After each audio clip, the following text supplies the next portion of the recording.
I want you to hit me as hard as you can. One of the films in my top 10 best of list is about an ancient war between immortals who fight each other with swords and are only killed by chopping their freaking heads off. I of course am talking about the 1986 classic fantasy adventure, Highlander. It is a film that has had a huge impact on my life. My fondest memories with friends growing up involved Highlander.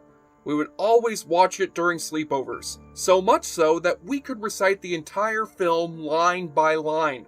When we all got our first jobs, the first thing we bought from our first ever paycheck was a Connor MacLeod replica katana. In our local community college, it was not uncommon to see a random student walking down campus with a brown trench coat and a katana strapped to their back. Upon its release in 1986, Highlander did not do very well, only grossing $5.9 million in the US and $12.9 million internationally against a budget of $19 million.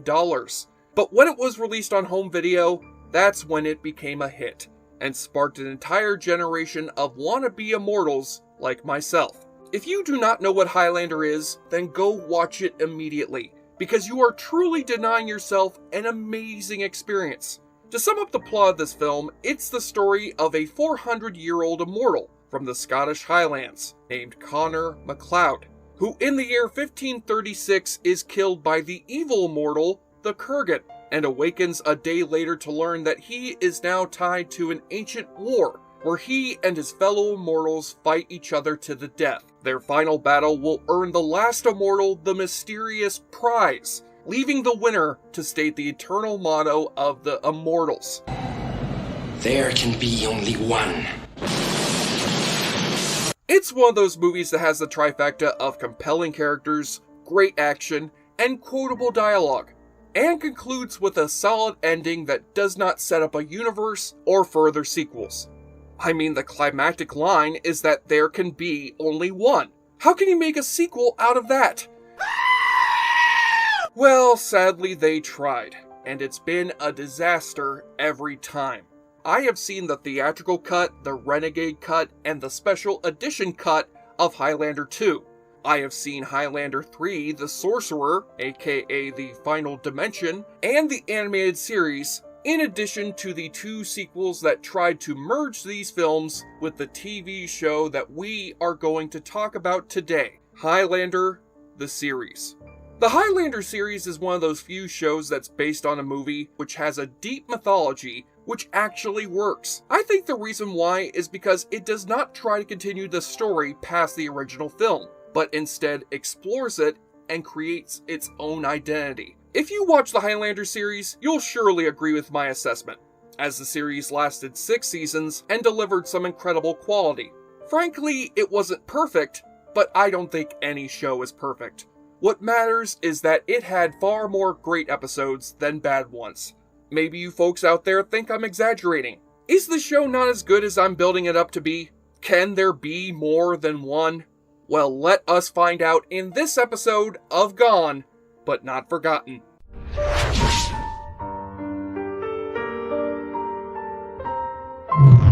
Highlander the series ran from October 3rd, 1992 to May 16th, 1998, and its origins are quite interesting. After the disaster that was Highlander 2, producers Peter Davis and Bill Panzer began to toy around with the idea of making a TV show out of the property. Christopher Lambert, the star of the movies, knew that they were interested in a Highlander series, and introduced them to Christian Charest, the president of France's leading entertainment conglomerate, Gaumont.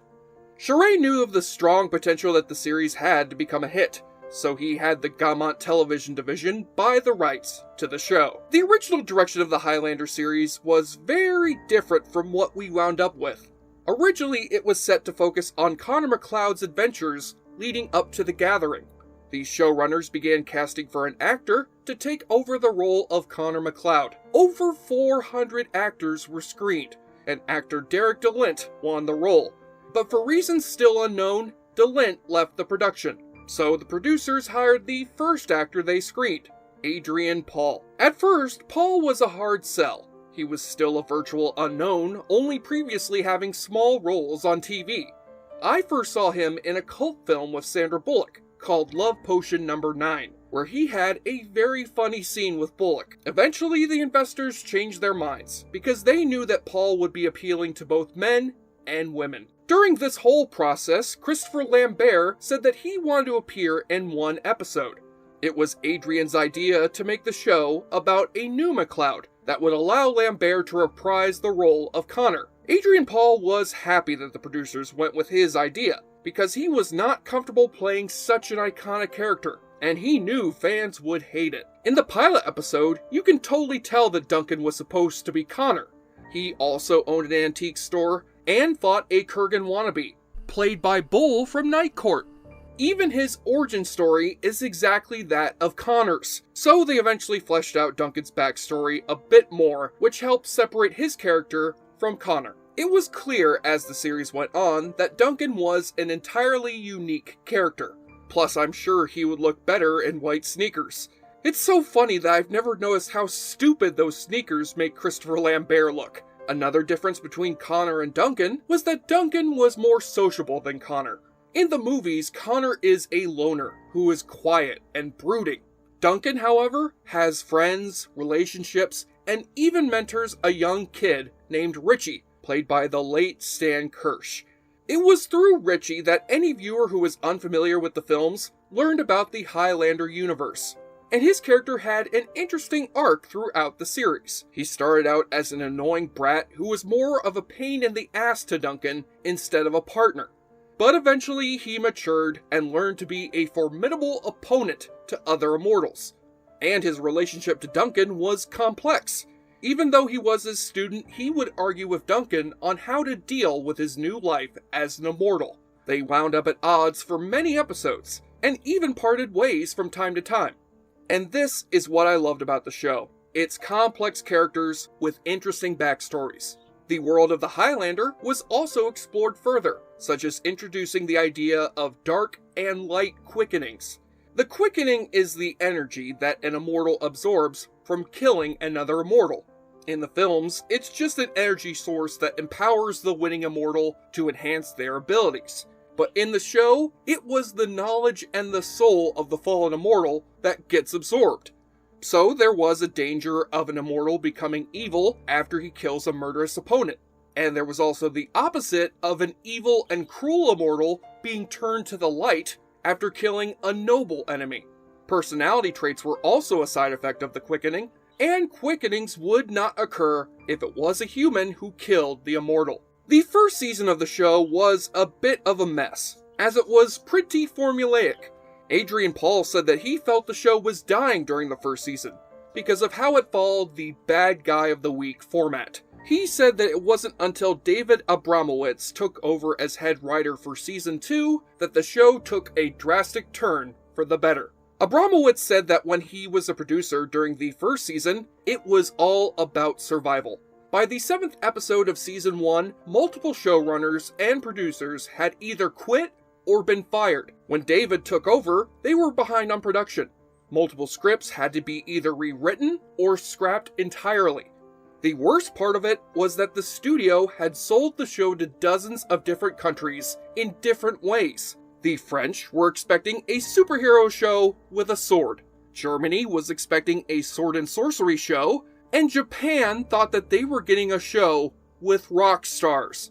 Abramowitz was constantly juggling things to help the show survive. By season 2, he had had enough, and just focused on making a show with character-driven stories. You can see his new direction take over with the introduction of the Watchers in the first episode of season 2. The Watchers greatly influenced the show and the entire Highlander universe.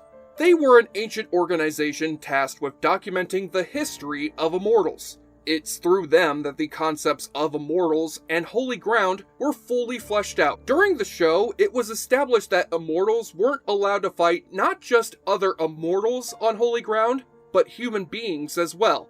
One of the Watchers even says that there is a legend that 2 immortals who fought in a holy temple was what caused the Pompeii disaster. The special effects on this show were also fairly impressive, especially the quickenings. There were a lot of practical explosion effects as well as computer ones to show the effects of the lightning during the Quickening, although sometimes an immortal would get a little too excited about winning a duel.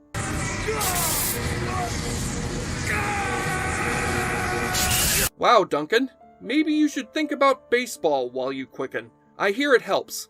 Not that I would know anything about that.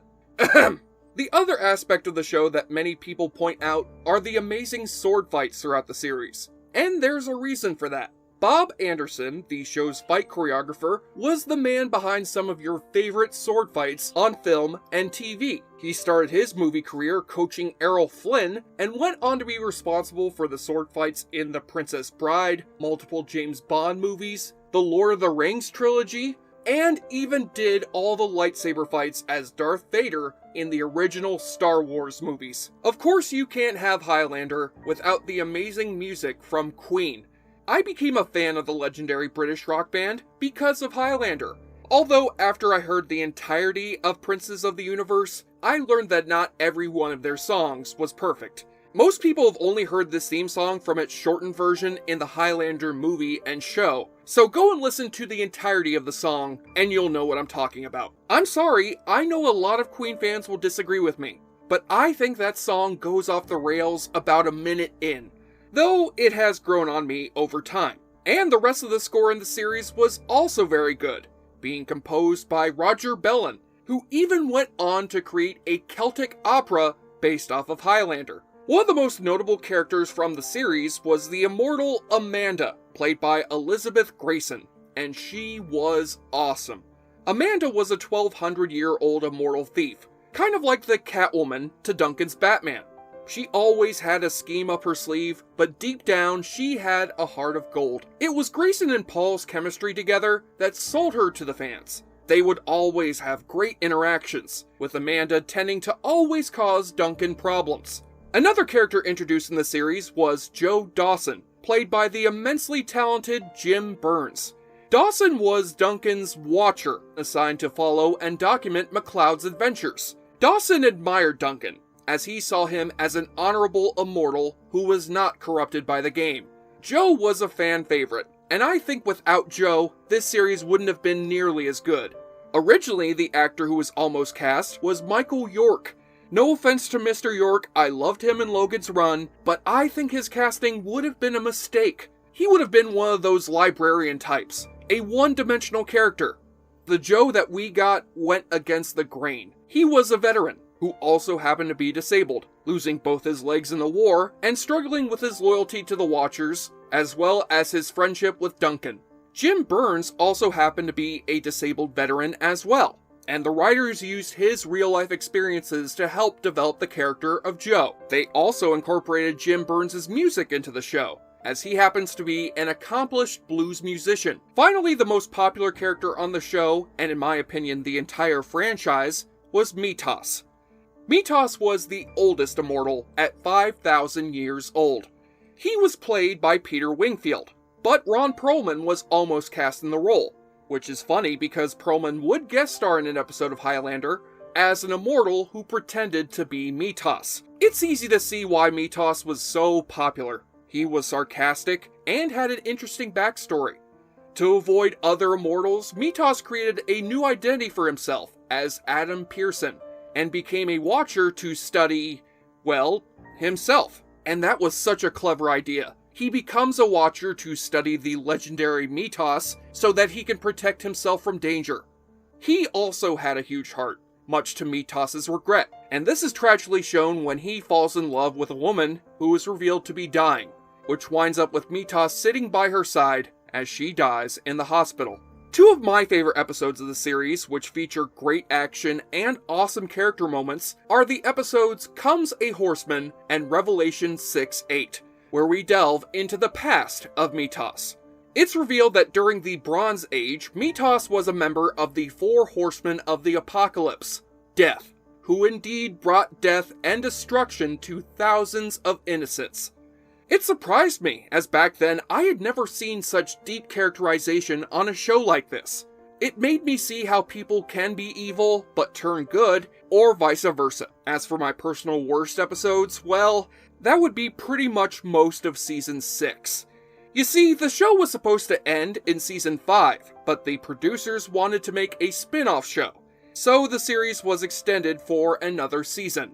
And that 6th season was hot garbage, as it was just a testing ground for backdoor pilots. There were 1 or 2 good episodes in the season, such as a favorite of mine called Diplomatic Immunity, which involves an immortal con man and his mortal wife trying to scam somebody and things going horribly wrong. By the end of Season 6, it had been decided that Amanda would be the one who got her own show, called Highlander The Raven, which sadly lasted 1 season.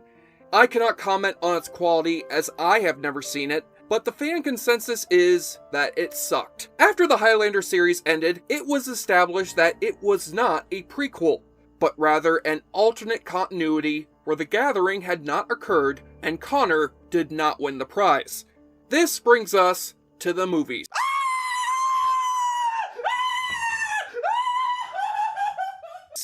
Oh, those movies. Those horrible, horrible movies. The curse of the Highlander sequels lived on with Highlander Endgame in 2000. A movie that had Connor giving up his life so that Duncan could gain all of his power. Then they followed it up with an even worse attempt at continuing the franchise, the direct-to-Sci-Fi Channel movie The Source in 2007, where they again try to attempt to hint at the origin of the Immortals. In my opinion, this was always a mistake for the franchise, mostly because they always overcomplicate things. Whether they're aliens, time-traveling prisoners, and worse idea upon worse idea. Personally, if I had to write an origin story, I would say that they were changelings. If you folks don't know what changelings are, they're basically children who have been replaced by fairies. I mean, it does fit, because in the original movies, the Immortals are in touch with nature. And in the series, it's revealed that they always start out as abandoned babies. Look, I don't know. It makes more sense than them being fucking aliens from the planet Zeist. As for the show's cast, they are thankfully still working today. Adrian Paul has gone on to appear in Arrow, among other shows. Although his biggest accomplishment was not in acting, but in founding a charity called the Peace Fund, which is dedicated to the worldwide improvement of the living, educational, and health conditions of children over the world. Elizabeth Grayson is on an audio series called Suspense that you can find on YouTube. Peter Wingfield also founded another charity for the health of children called Project Eden.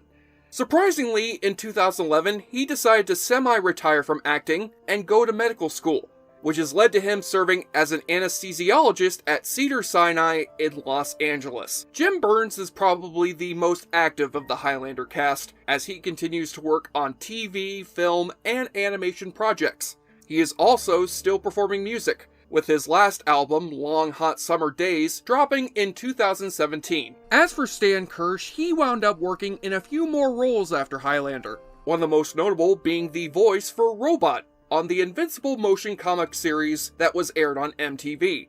After that, he became an acting teacher, who by all accounts was loved by his students.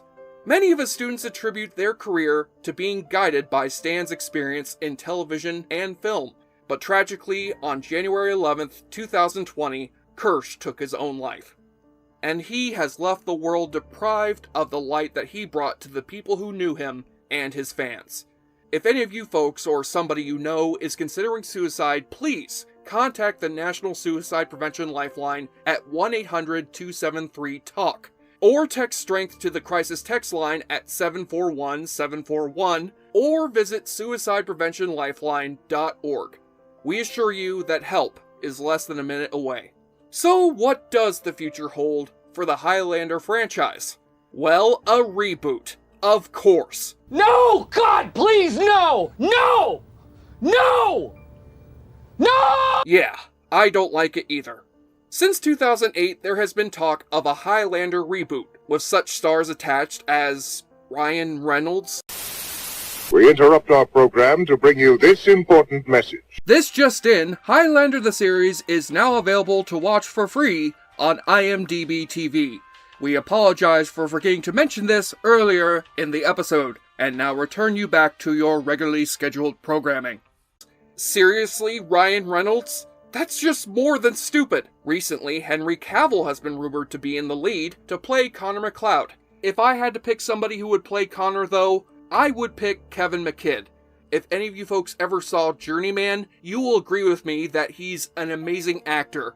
Plus, like the character, he's actually freaking Scottish. Regardless of what the future holds, Highlander will always be one of those incredible films that will be etched in the history of science fiction and fantasy film.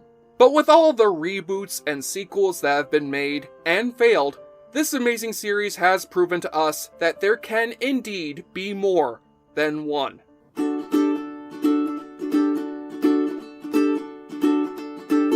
This thing called love, I just can't handle it. This thing called love, I must get around to it. I ain't ready. Crazy little thing called love. This thing called love, it cries in a cradle all night. It swings, it jives, it shakes all over like a jellyfish. I kinda like it. Crazy little thing called love. I'm Jesse Shade, speaking on behalf of David Arroyo for JoBlo.com, and thank you for watching our show. If you like what you see, please subscribe to our JoBlo Videos channel. Tell your friends who like this sort of content, and turn on the bell to receive notifications for all of our latest videos. We're an independent company that appreciates all of your support, and we will see you next time for the next installment of Gone But Not Forgotten.